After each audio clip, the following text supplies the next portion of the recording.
Welcome to Bike Ride Reviews. I'm Scott, and today we're testing the Revibikes Cougar Pro. This monster motorcycle e-bike has a 60-volt electrical system and a claimed top speed of 38 miles per hour. That's fast. Revibikes says the Cougar Pro can conquer trails at high ranges up to 80 miles. But how will it actually perform at high speeds over varied terrain? And what range are we going to get in real-world riding conditions? Let's go find out. The assembly process is straightforward. You just need to install the handlebars, front wheel, foot pegs, and then connect the battery cable, which is located under the seat. Revibikes included a printed manual that covers the basics, but assembly videos are also available online. My front brake pads needed adjustment because the spacer that prevents the pads from compressing during transportation was missing. Once I fixed that, I checked all of the fasteners, pumped the tires, and the bike was ready to ride. Next, let's run through the Cougar Pro's specs. The Cougar Pro has an aluminum full suspension frame, and my first impressions of the overall build quality were good. Revibike says that the bike should fit riders between 5'11" and 6'6". Now, I think riders at the low end of that range will struggle to get on and off due to the 33-inch seat height.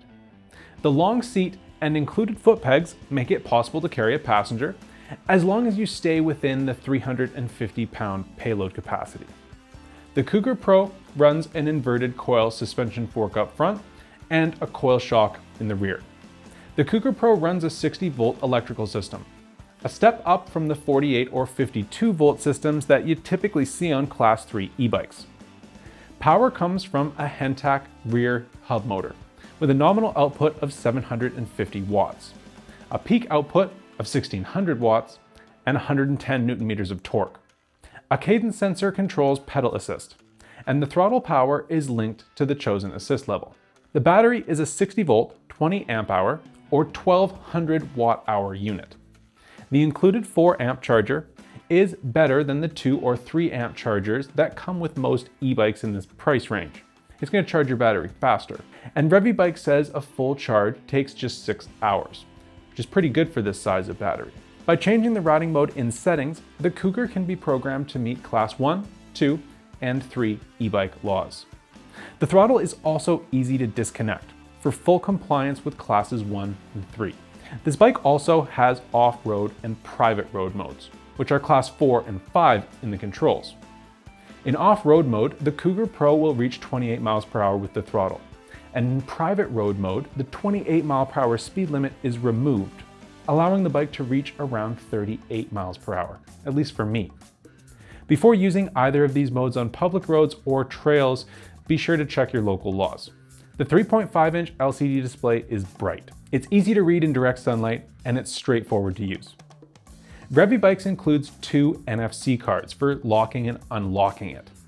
In the advanced settings, you can set up a PIN code instead of NFC unlocking, or you can remove the display lock completely. Unfortunately, navigating the advanced settings is a little bit complicated, and the user manual isn't much help. So expect to waste some time if you want to dig into them. The Cougar Pro has 4-inch Innova tires, mounted to 20-inch spoked aluminum rims. The drivetrain is a single-speed setup with a 48-tooth crankset, which simplifies maintenance and upkeep. Stopping power comes from a Wuxing Star Union hydraulic disc brake with 2 piston calipers and 180mm rotors front and rear. The cockpit uses a 750mm handlebar with slip-on grips, and the pedals are cheap metal platforms.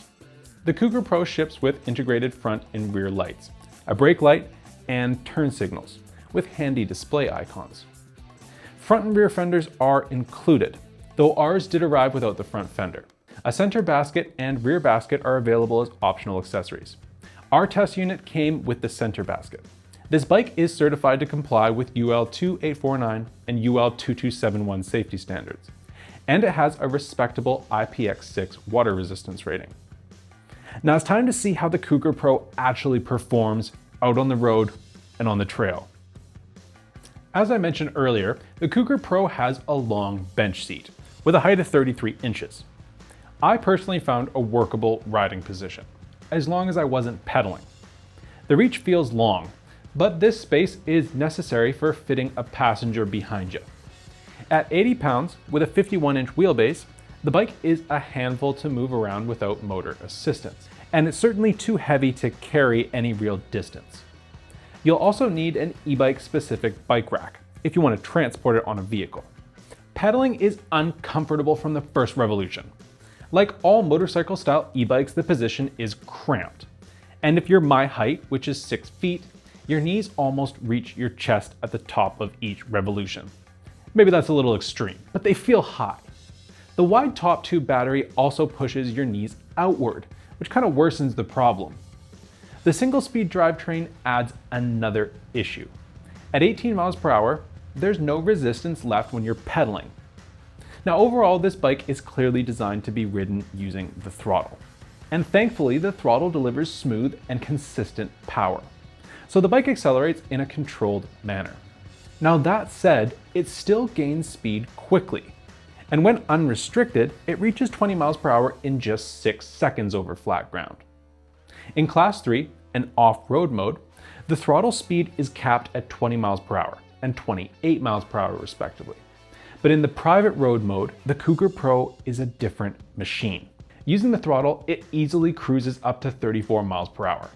And in my testing, it was topping out at around 40 miles per hour on the display, which was reading anywhere from 2 to 4 miles per hour higher than my external speedometer. If you want to keep the bike within e-bike laws for everyday riding, switching it to Class 1, 2, or 3 settings will give you a solid balance of assist and extended range. The Cougar Pro's high torque makes it a real treat to climb with. The bike powered up our steeper hill climb test in near record time, and I never needed to pedal on any incline. I found the handling to be stable and predictable, and it holds its line well at speeds above 30 miles per hour. The ride is comfortable over pavement and smooth dirt paths, but on rougher trails, the suspension fork felt clunky, and it was pretty easy to bottom out. And it isn't adjustable. The rear suspension held up slightly better, but it still reached its limits on some lighter off-road trails, and it started creaking after a few miles over rough terrain, mostly from the front fork. In my experience, the Cougar Pro won't conquer the trails like Revibikes claims. I'd say that it's best to stick to pavement and smooth dirt or light gravel trails, and a little bit of light off-roading if you want the best longevity. The Wuxing hydraulic disc brakes deliver consistent and powerful braking, and are an excellent match for the Cougar Pro's higher power output and weight. The control pad has clear, intuitive icons that are easy to use, and you get 5 pedal assist levels, as well as modes for classes 1, 2, and 3, as well as that off-road and private road modes we were talking about. Change between them is done through the display, but it can't be done while riding. You gotta stop to go into the modes and change those. You can only do pedal assist settings while riding. You can find a walkthrough of this process in the user manual. And a final note that's worth mentioning, toward the end of my testing, I started noticing some increased motor noise and vibration, especially at high speed or under hard acceleration. I'll play that for you now.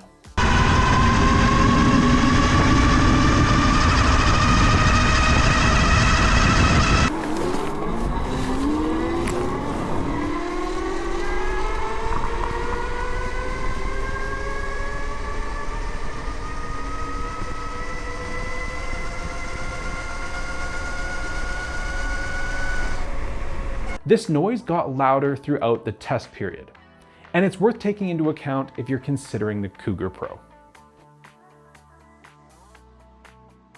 First pro are those 5 riding modes. Now I'm always in favor of having more control over speed, and the Cougar Pro's 5 riding modes and easy to detach throttle give you the ability to fully comply with all 3 e-bike classes. Or you can enjoy the benefits of a 60-volt electrical system when you're riding on private land. My second pro is the motor power and torque. The Cougar is fast and torquey, with excellent climbing abilities despite its high weight and bulk. So if you want a powerful motorcycle-style e-bike, the Cougar Pro is a solid option. Its impressive results in our acceleration and hill climb tests demonstrate this perfectly. And with 28 to 38 miles of real-world range, you don't need to hold back. My third pro is range. The Cougar Pro delivered impressive results in both range tests.